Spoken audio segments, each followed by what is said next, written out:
비대위 과제로는 당대 관계도 꼽히고 있습니다. 한동훈 위원장 이런 입장을 밝혔는데요. 우리는 우리의 할 일을, 대통령은 대통령이 할 일을 하면 되는 것이라고 말했습니다. 대통령과 여당, 여당과 대통령, 여당과 정부는 헌법과 법률의 범위 내에서 각자 할 일을 하는, 국민을 위해서 할 일을 하는 그런 기관입니다. 거기에 수직적이니 수평적이라는 얘기 나올 부분이 아닌 거죠. 서로 보완하고 동반자적인 관계이지 누가 누구를 누르고 맞고 이런 식의 사극에나 나올 법한 궁중암투는 지금 이 관계에서는 끼어들 자리가 없습니다. 우리는 우리의 할 일을 하면 되는 것이고 대통령은 대통령의 할 일을 하면 되는 것입니다. 저는 그렇게 이해하겠습니다.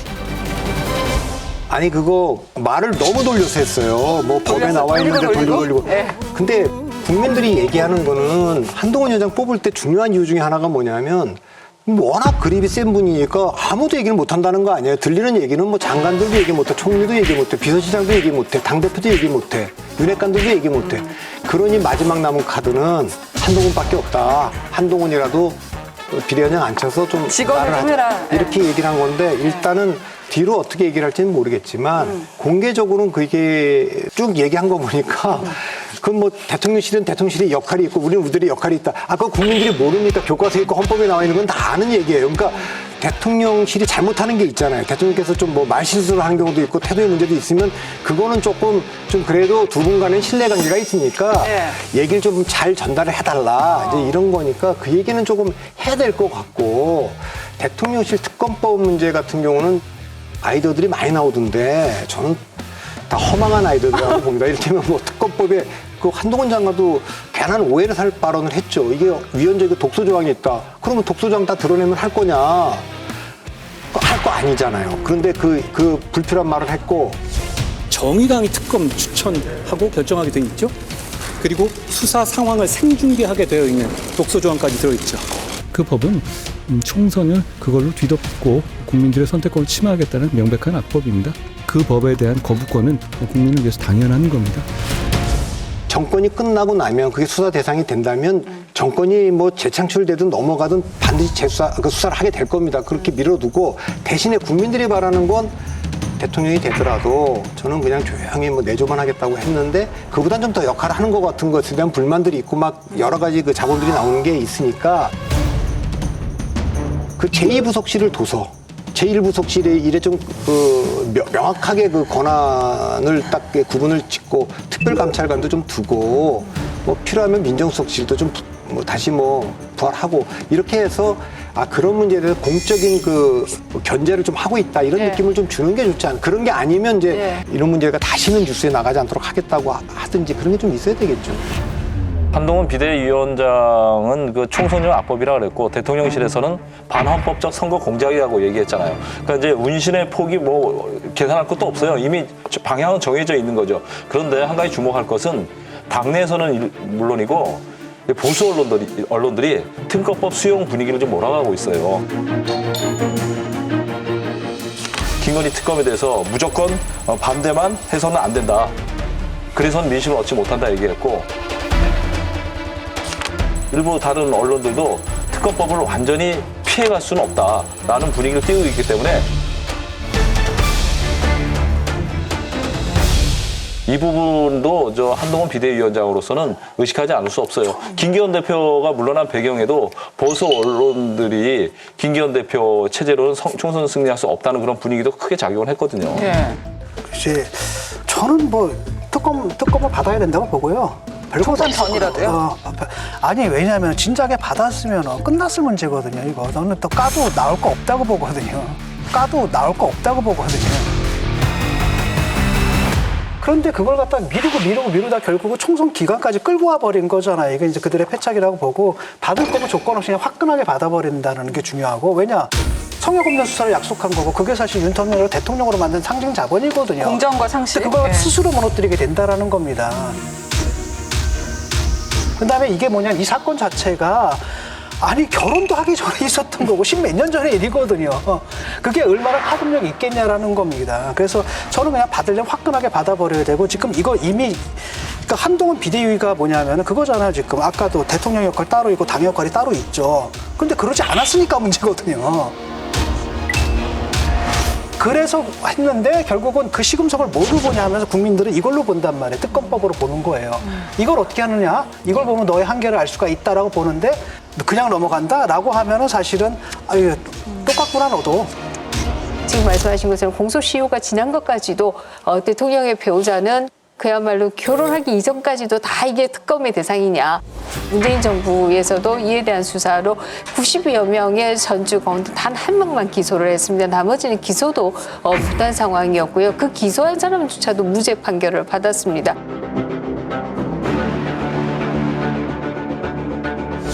사실 이 도이치모터스 주가 조작 사건이 문재인 정부 추미애 장관 때 윤석열 검찰총장을 완전히 배제한 채 이성윤 중앙지검장 친문 검사들로 하여금 속속 털이 수사를 했어요. 그때 뭐 50여 차례 압수해가고 150명을 소환 조사했는데 혐의점을 발견하지 못했어요. 그런데 정부가 바뀌어서 새로운 혐의가 생겼다.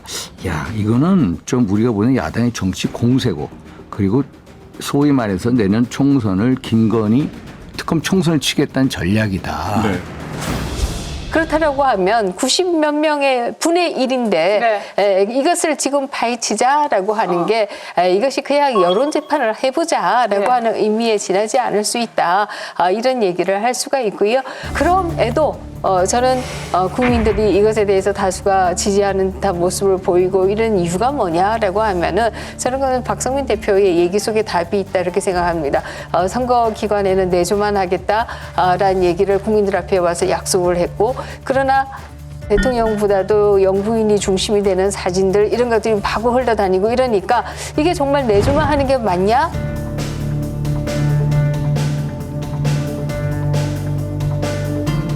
이런 이제 의심들이 있으면서 이에 대한 지지가 높아진 것이다 이렇게 얘기할 수 있고요.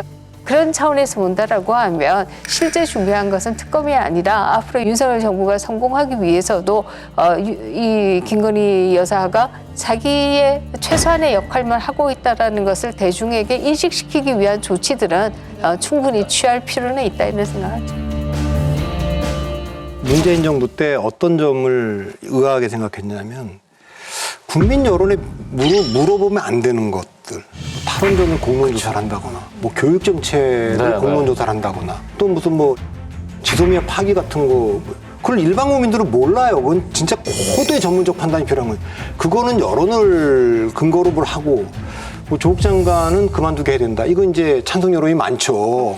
이거는 인사 문제라든가 이 도덕적인 문제는 누구나 판단할 수 있는 거예요. 그게 무슨 그런 거는 그거야말로 민심을 따라가야 되는 거예요. 그러니까 민심을 따라가야 되는 거는 높은 뭐 반대 여론이나 찬성 여론이 있어도 무시하고 전문가들이 아니고는 판단할 수 없는 건 여론이 이렇다고 해서 하는 거. 그건 말이 안 돼요. 그거 물어볼 필요 없고 물어봐서는 안 되는 거 물어보고 이제 이런 거 아닙니까? 그래서 그런 면에서 아까 그 특검법이든 뭐든 이런 모든 문제는 국민들이 판단하잖아요. 일반 저건 잘못된 행동이다. 저렇게 하는 건 아니다. 이런 거가 나왔기 때문에 그런 거는 조금 민감하게 반응해야죠. 아니, 민심을 못 얻죠, 저거는. 아니, 뭐 성역 없는 수사한다라고, 그 다음에 뭐 나오는 건 다 터는 거는 원래 그 윤석열하고 한동훈 그 수사 스타일 아니에요? 남들한테는 다 그래 놓고서 걸리는 게 없으면 받으면 되는 거고. 그렇죠. 걸리는 게 있으면 당연히 처벌받아야 되죠. 법 앞에서 뭐 만인이 평등하다면서 자기들이 한 말을 지켜야 되거든요. 아니, 받으면 되는데 자꾸 못 받겠다니까 국민들이 뭔가 있는 거 아니냐라는 거거든요.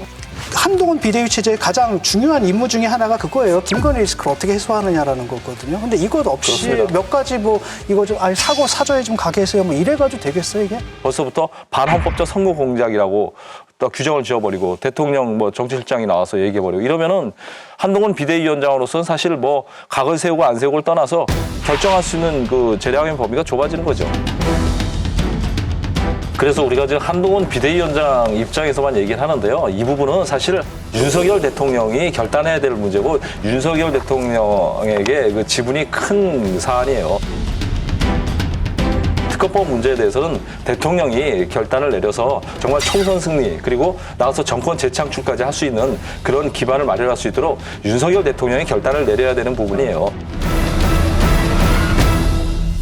이준석 전 대표가 결국 탈당했습니다. 이 전 대표는 군인 시대 겪어냈더니 검경이 주도하는 시대가 왔다며 윤 대통령과 한 비대위원장을 직격했습니다. 이준석 전 대표가 지지자들과 유튜버들의 환호 속에 고깃집 회견장에 들어갑니다.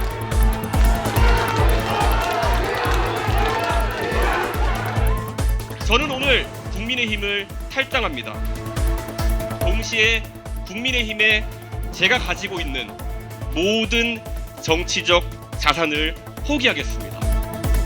대통령과 당대표가 모두 군인인 시절을 겪어내고 이겨냈던 우리가 왜 다시 한번 검찰과 경찰이 주도하는 정치적 결사체 때문에 중요한 시대적 과제들을 제쳐놓고 극한 대립을 강요받아야 합니까? 뭐 군인 시대에 갔더니 이제 검찰 시대가 왔다고 얘기하신 거는 윤석열 대통령과 한동훈 비대위원장을 싸잡아서 공격한 거죠. 예. 결국 본인이 잡은 날짜에 탈당을 하게 되었는데요. 이 날짜가 12년 전에 비대위원으로 정치에 입문한 날짜이기 때문에 상당히 아이러니다 이런 생각을 할 수 있었고요.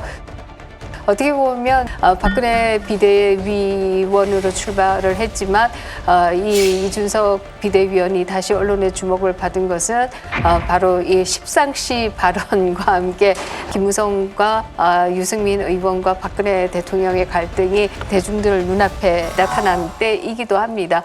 그 이후부터 해서 이정현 대표의 사퇴 시위를 또 단식 시위를 하기도 했었고요. 그 이후에 탈당하고 나서는 바른미래당에서도 또 손학규 대표와 굉장한 갈등을 벌였고 손학규 대표를 물러가라라고 하는 엄청난 또 갈등을 벌였던 것으로 기억을 하고 있습니다. 본인이 두 대표가 물러나도록 굉장히 크게 반발했던 것과 마찬가지로 본인도 또 대표직을 그런 식으로 잃었다라고 하는 면에서는 상당한 아이러니를 느낄 수밖에 없다 이런 생각을 하게 되는데요. 어쨌든 마지막까지도 김기현 대표가 제안했던 것 중에 하나가 선대위원장과 더불어서 홍보실장 자리가 비어 있는 것이 결국 이준석 전 대표를 위한 것이었다. 이런 해석들도 나오고 있습니다만은 그러나 뭐 다시 아마 찾는 일은 쉽지 않을 것 같다라는 생각합니다. 그러니까 저는 오늘 형식이 탈당인데 내용적으로는 출당이고 실제로는 그 전 대표이기 때문에 분당에 가까운 거라고 저는 봅니다. 그 짧은 정치 이력에 굉장히 찬란했던 30대 그 보수 정당의 대표를 지냈고 대통령 선거에서 승리에 기여했고 그래서 그건 아주 자랑스러운 이력인데 이걸 내려놓고 나간다는 게 결코 쉬운 일은 아니고 이 최근에 나가면 돌아오지 않을 것 같아요. 제가 느끼는 거는 왜냐면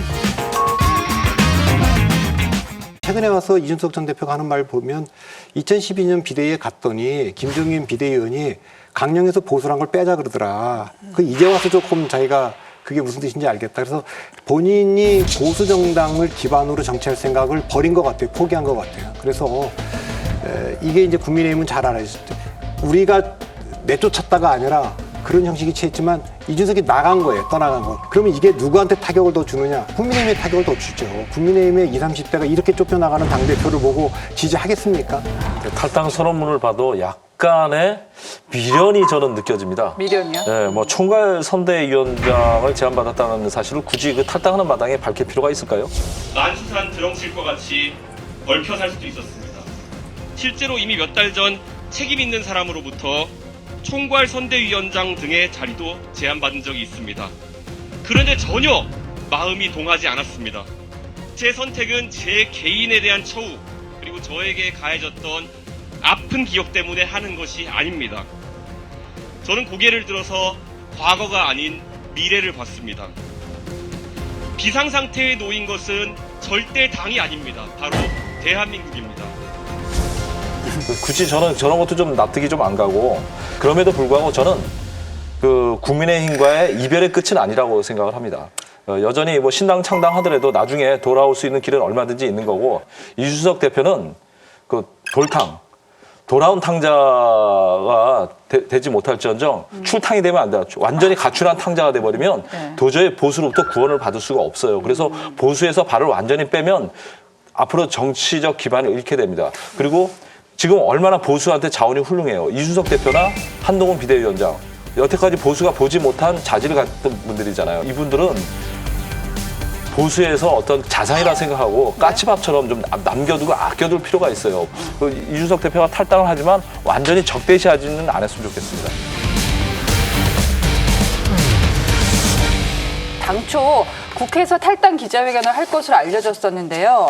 갈비찜으로 장소가 바뀐 이유는 무엇이라고 보십니까? 제가 생각하기에는 본인이 여기서 자랐고 여기서 3번 출마했고 여기 출마하겠다고 약속을 계속했고 출발은 상계동이고 상계동 사람들이라는 것을 보여주는 거기 때문에 상계동에서 하는 것이 훨씬 뭐 본인한테 더 좋았다? 맞다고 그거 맞잖아요. 본인이 얼마나 상계동을 사랑하고 상계동에서 3번은 험지 중에 험지인데 거기서 했던 거기 때문에 경우에 따라서 상계동을 떠나서 정치해야 될지도 모르고 그럼 마지막으로는 예의를 다해서 예. 내가 얼마나 이 상계동을 사랑했고 상계동 사람들을 사랑했는가 그 장소를 선택한 거라고 보고 예. 저도 저 상계동 갈비집에서 한 거는 좋은 카드였다고 생각을 합니다. 그러니까 상계동은 자기가 이제 12년 전 정치를 시작한 곳이고 나중에 자기가 지금 보수를 떠나지만 다시 보수로 돌아올 수 있고 상계동으로 돌아올 수도 있다는 뜻이기도 하고 갈비집이라는 게 서민들이 먹는 음식점이잖아요. 그런 여러 가지 다목적 카드로 저는 아주 훌륭한 선택이었다고 봅니다. 제가 상계동에서 제 뜻을 밝히는 것은 정치의 새로운 출발선에 서서 정치를 하는 이유를 다시 새기고 싶었기 때문입니다. 훗날 오늘의 제 약속이 상계동 마포 참숯갈비 선언이라고 위키에 한전하게 기록될 수 있도록 견마지로를 다하겠습니다. 한동훈 위원장의 등판, 총선 전체 판세로 봤을 때는 어떤 효과를 가져올 거라고 보십니까? 뭐 국민의힘에는 아무래도 플러스 요인이 되겠죠. 왜냐하면은 이재명 대 윤석열 대립구도를 네.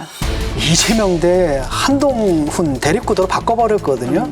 그러니까 사실은 그 프레임 자체는 상당히 유리하죠. 그럼에도 불구하고 전체적으로 유권자들을 지배하는 심리는 정권 심판 심리가 아무래도 강하지 않을까. 네. 그러니까 선전을 하는 것 아마도 뭐 이기면 좋겠지만은 이기지 않다 하더라도 과거보다는 조금이라도 의석을 좀 더 얻는 모습을 보여주는 것 그게 아마 이제 한동훈 비대위원장의 그 성패를 좌우하는 기준이 되지 않을까 싶어요. 지금 야권으로서는 한동훈 대 이재명의 대결 구도가 만들어지는 건 별로 원하지 않을 겁니다. 누가 봐도 더 신선한 것은 한동훈 비대위원장이 훨씬 더 신선하고 정치도 또 신상을 좀 더 좋아하는 경향이 있기 때문에 이 구도가 원치 않는 구도이다 이렇게 얘기할 수 있고요. 민주당도 또 한 번에 선거 이전의 변화가 있긴 있을 것이다 이렇게 얘기할 수 있고요. 이미 이것을 핵심적인 의원들은 또 예고를 해왔습니다. 정성호 의원이나 이런 분들께서. 한번 가정을 해보죠. 한동훈 바람이 불어서 수도권 판세에 상당한 영향을 미친다라고 만약에 민주당이 판단을 했다면 그때 민주당은 어떻게 대응을 해야 된다고 생각하십니까? 한동훈 바람이 여당의 공천 혁신 과정을 통해 갖고 일어난다고 하면 민주당도 거기에 대응해 갖고 상하는 정도의 공천 혁신이 있어야 될 것을 보고 있습니다. 그다음에 공천이 다 끝난 이후에 어떤 한동훈 바람이 분다고 하면은 거기에 대응해서 민주당의 우리는 이재명 당대표도 그에 상응할 만한 또 나름의 결심도 해야겠죠.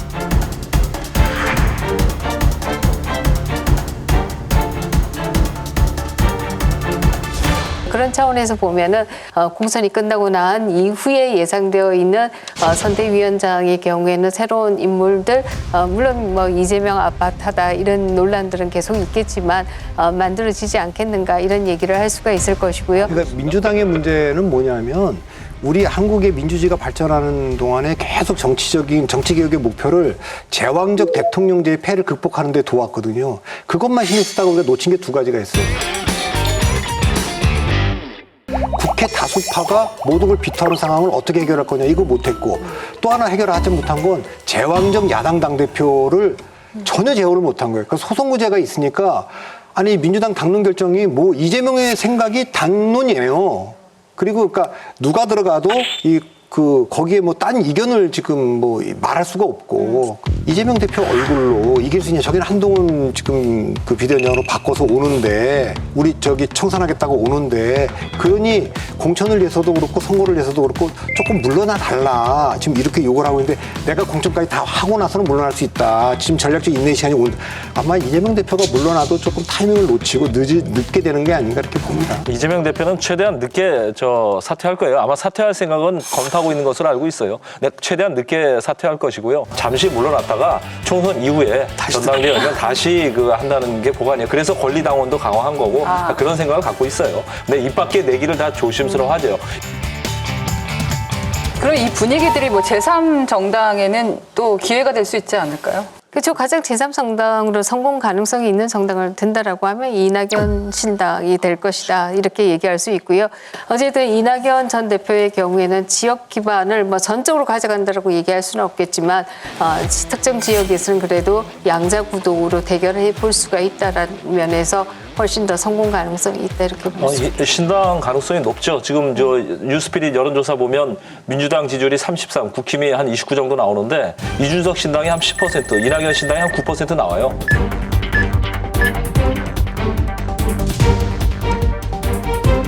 그 말은 뭐냐면 충분히 그 실체가 있다는 얘기거든요.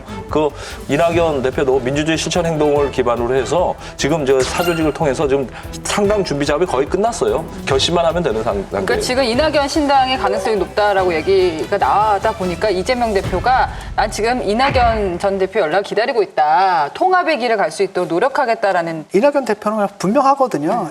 통합 비대위를 꾸려라. 그것이 의미하는 바는 대표 사퇴하라는 얘기예요. 사퇴부터 해라. 네. 그다음에 뒤에서 숨는 게 아니라 실질적으로 다 내려놔라. 그래서 통합을 해야 된다라는 거고. 이낙연 대표나 원칙과 상식에 계신 분들이 통합 비대위 얘기하는데 제가 기자 생활 34년 하는 동안 통합 비대위나 통합 공천관리위원회를 본 적이 없어요. 그거는 현실적으로 불가능한 얘기입니다. 아마 이론에서나 가능한 거죠. 아마 이재명 대표는 공천권 1도 내놓을 생각 없으실 거예요.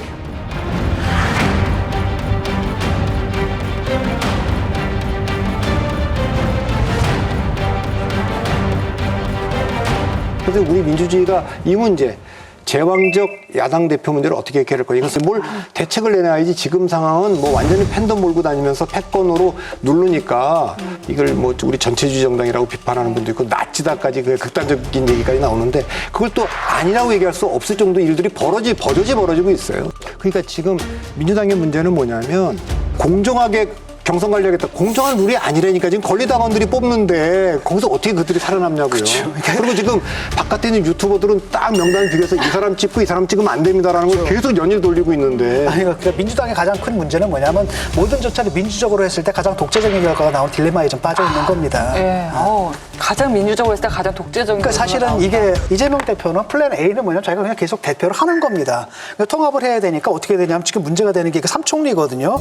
정세균이나 김부겸, 이낙연 이 3총리 문재인 정권에서 이 총리가 지금 민주당에 문제가 있다라니까 진단을 내려버린 거예요. 근데 다행히도 이제 정세균, 김부겸 이 두 분은 뭐 신당까지 거기까지는 가는 걸 원하진 않고 내에서 이 이낙연 전 대표의 요구 사항을 이재명한테 이제 받아들이라고 요구를 하는 중이거든요. 서울 시내 한 식당에서 만난 이재명 대표와 정세균 전 총리는 내년 총선 걱정으로 대화를 시작했습니다. 이 총선 결과가 우리나라의 명운을 결정지을 것 같아요. 그렇습니다. 1시간 40분 동안 배석자 없이 진행된 회동에서 정 전 총리는 현해살수라는 사자성어를 언급했습니다. 낭떠러지에서 손을 놓는다는 의미로 어려운 결단, 즉 대표직 사퇴를 포함한 이선 후퇴를 요구한 거란 해석이 나왔습니다. 이낙연 전 대표가 탈당을 예고하며 이 대표 사퇴를 요구한 데 이어 정 전 총리 역시 이 대표의 거취를 압박한 겁니다. 이 대표는 최선을 다하겠다는 원론적인 답변만 한 것으로 알려졌습니다. 어려운 문제이긴 하지만 당대표로서 최선을 다해서 조화롭게 이루어 나가는데 최선을 다하겠다 이런 말씀을 하셨습니다. 뭐 이선 후퇴나 비대위와는 조금 거리가 있다고 생각합니다. 근데 이제 이재명 대표는 극단하고 받아들인 척하면서 그렇죠. 정세균, 김부겸 둘 중에 한 분을 갖다 대충 선대위원장 정도로 써서 그렇죠. 통합하는 모양을 좀 보여주고 그냥 가다. 이게 정말 안 되면 플랜 B로서는 나중에 이제 공천까지는 다 끝내놓고 친명 다 심어놓은 다음에 이제 물러나는 형태를 갖다 딱 보여주는 거고 이제 허수아비를 안 치겠죠. 김부겸 총리 얘기를 좀 전해드리면 굉장히 좀 불쾌하더라고요. 선대위원장 얘기 나온 거에 대해서. 선대위원장 얘기도 안 나왔고 이재명 대표 측에서 나를 다 잡은 물고기처럼 얘기하는데 그거 되게 기분 별로 안 좋다.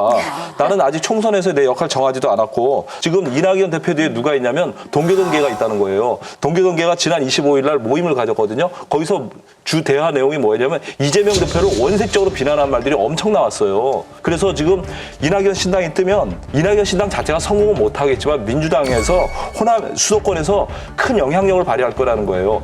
호남 향후의 중심에서 민주당이 후보들이 아깝게 지는 것이 속출할 것이라는 거예요. 그래서 그런 걱정을 해야 되는데 지금 한각이 무슨 선대위원장 하느니 뭐 새 총리 연대설이니 이런 얘기하는 건 너무나 한가하다. 지금 이재명 대표 측에서 그런 언론풀이 할 때가 아니다. 그렇게 얘기하시더라고요. 그러니까 저 줄줄이 또 선고가 남아있거든요. 왜냐하면 김용 그 유죄 판결 나온 게 굉장히 큰 역할을 한 것 같아요. 지금 입지가 흔들리는데. 그다음에 두 번째는 김인석 판결이 나오는 거고 그다음에 이제 조국 판결도 나와버려요. 2월 8일 날 그렇죠. 이런 것들은 뭘 의미하느냐면 이제까지 검찰 독재, 검찰이 희생양이었다라고 했는데 그들이 쌓아 올린 그 매트릭스가 다 무너지는 것들이 서서히 무너지는 것들이거든요. 여러분 여기를 눌러서 구독을 해주시면 강적들 컨텐츠를 빠르게 만나보실 수가 있습니다. 알람 설정도 잊지 말아주세요.